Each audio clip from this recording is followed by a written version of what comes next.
Les jardins ne sont plus ce qu'ils étaient. Dans la période récente, ils ont connu une véritable mutation, comme nous l'explique le président de la Fédération nationale. Au cours des 5 dernières années, il y a eu de grands changements dans les jardins familiaux. Nous avons mené une grande réflexion au niveau national et international sur la forme que devaient prendre les jardins familiaux dans la période moderne. Et nous sommes à l'origine de nombreuses innovations dans les jardins familiaux et collectifs. Alors les caractéristiques qui ont changé, c'est d'abord la taille des jardins, l'emplacement des jardins, souvent en pied d'immeuble, en plein cœur de ville aujourd'hui, et adapté à des jardiniers qui n'ont aucune pratique du jardinage. Les besoins des jardiniers ont donc évolué. Le jardin n'a plus uniquement le rôle économique de nourrir la famille. Cela offre la possibilité de créer des jardins avec des parcelles plus petites, voire des jardins en carré comme à Dijon. J'ai été la première à mettre le premier pied de tomate sous une pluie battante, tellement que j'étais contente. Pour passer un peu de temps, pour se promener un petit peu, pour faire des petits pique-niques. Surtout pour les gens qui s'ennuient, qui n'ont rien à faire, ça fait du bien pour nous.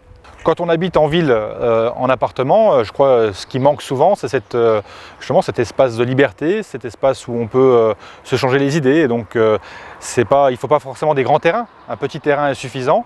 Et moi, je conseille vraiment à tous les élus de pouvoir s'engager sur ce type de projet avec les habitants, pour que les habitants soient acteurs et pas spectateurs du projet. Et ça fonctionne forcément. Je crois qu'en associant dès le départ tout le monde, ça ne peut que marcher. Des jardins plus petits, ce sont également des jardins qui peuvent facilement prendre place au pied des immeubles.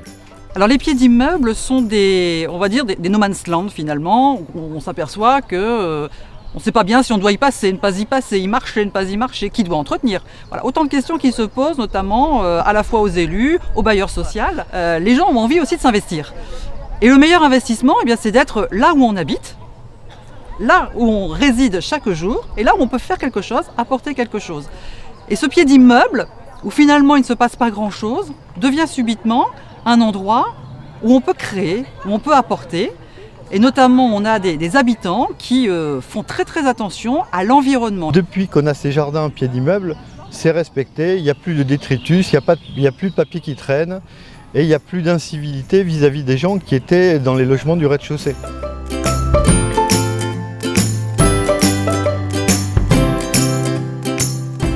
Les gens maintenant viennent au-devant de nous.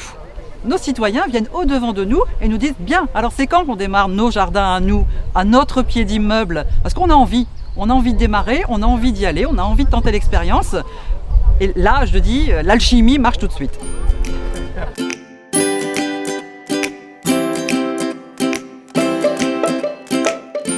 Si dans les cités la conquête des pieds d'immeubles est lancée, au cœur des grandes villes comme Paris, il y a également des opportunités.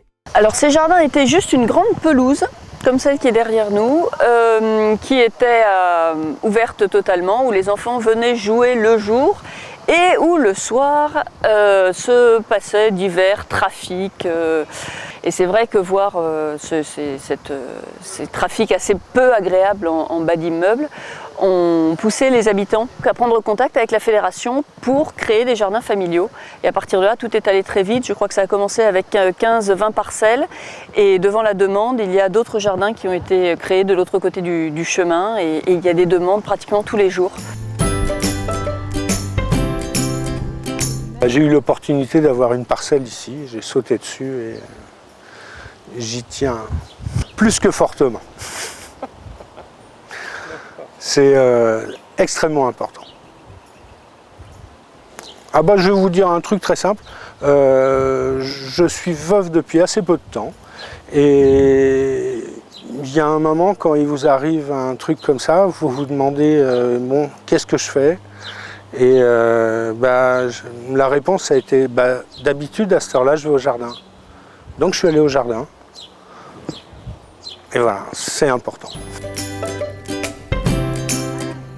Les nouveaux jardiniers sont différents de ceux d'hier, et de plus en plus rares sont ceux qui ont pu bénéficier d'une expérience familiale du jardinage. La fédération organise la formation d'animateurs qui pourront localement transmettre leur nouveau savoir sur le jardinage 100% au naturel.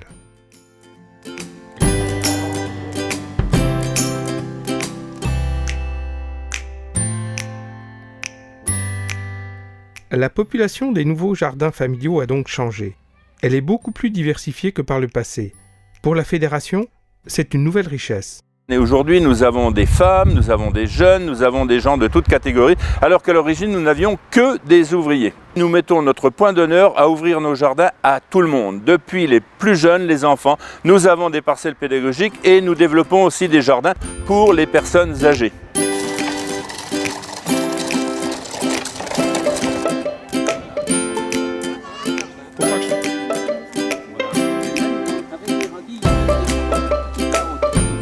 Petit à petit, on a pu faire venir tous les enfants de toutes les crèches de la commune sur ces parcelles pour pouvoir faire profiter tous les enfants de ce lieu.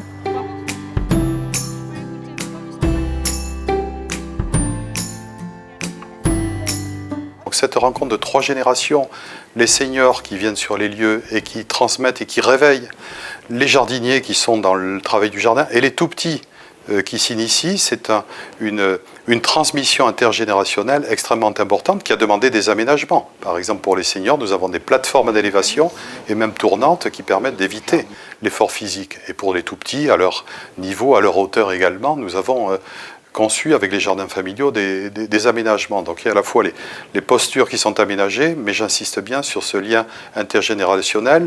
Le jardin familial n'est pas simplement le jardinier qui travaille son jardin, c'est le jardinier au milieu d'autres jardiniers, dans un lieu de vie, et des espaces collectifs sont aménagés, qui va rencontrer d'autres catégories de population. Désormais, les jardins sont donc ouverts à tous, une ouverture qui concerne également les personnes à mobilité réduite. On a eu la joie d'avoir un jardin partagé, équipé pour mobilité réduite. On voulait essayer parce qu'on n'avait jamais eu la joie de toucher la terre, d'avoir nos propres légumes.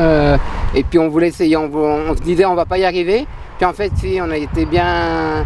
Ça a été une joie d'avoir des premiers légumes faits par nous en fait, voilà, créés par nous. De partager avec tout le monde des conversations, des échanges, des conseils, enfin des légumes, enfin pas mal de choses. Et puis voilà, d'être partager un petit moment sympa aussi autour d'une table avec nos récoltes. Ce que ça nous donne comme plaisir, tout simplement être comme tout le monde.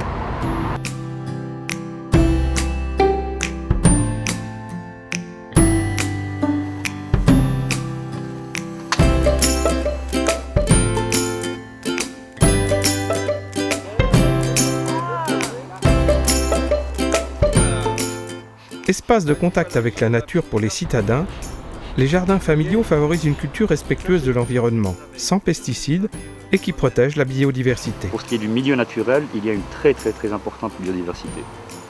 On le voit, on a une pinède, on a une chênée, beaucoup d'espèces spontanées ici et là.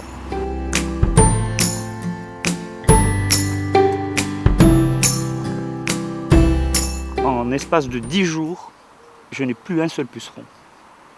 Les coccinelles sont venues, les larves de coccinelles, j'en ai plein, et elles m'ont tout nettoyé.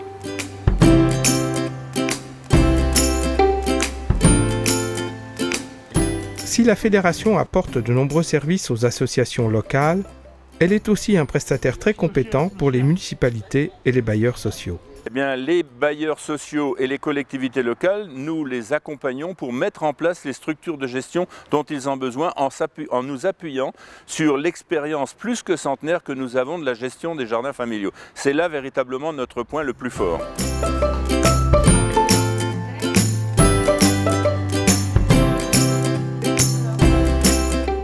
Ainsi, par exemple, son bureau d'études Sites et Jardins est à l'origine de nombreux projets de réalisation de nouveaux jardins familiaux, une aide appréciée par les municipalités. Eh bien, au niveau des collectivités locales, la fédération, à travers son bureau d'études, apporte des conseils d'aménagement à tout niveau, aussi bien depuis le début de l'étude d'impact, jusqu'à la réalisation concrète du site de jardin.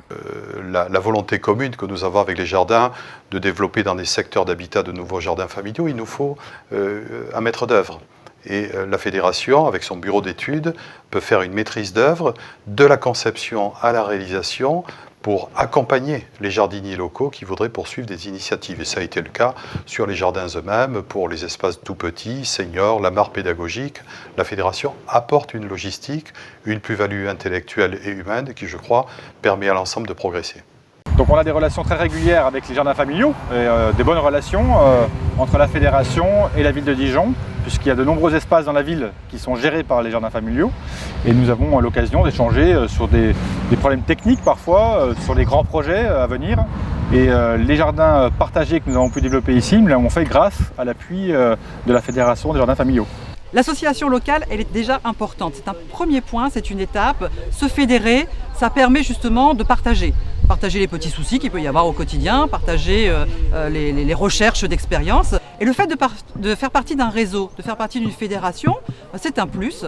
C'est à la fois on va dire le réseau qui s'installe véritablement, bénéficier d'une expertise, bénéficier d'une expérience et faire en sorte qu'on puisse justement partager, échanger. Et d'une expérience boulonnaise, on peut peut-être être amené à fédérer une autre expérience sur un autre territoire. Vive le jardin!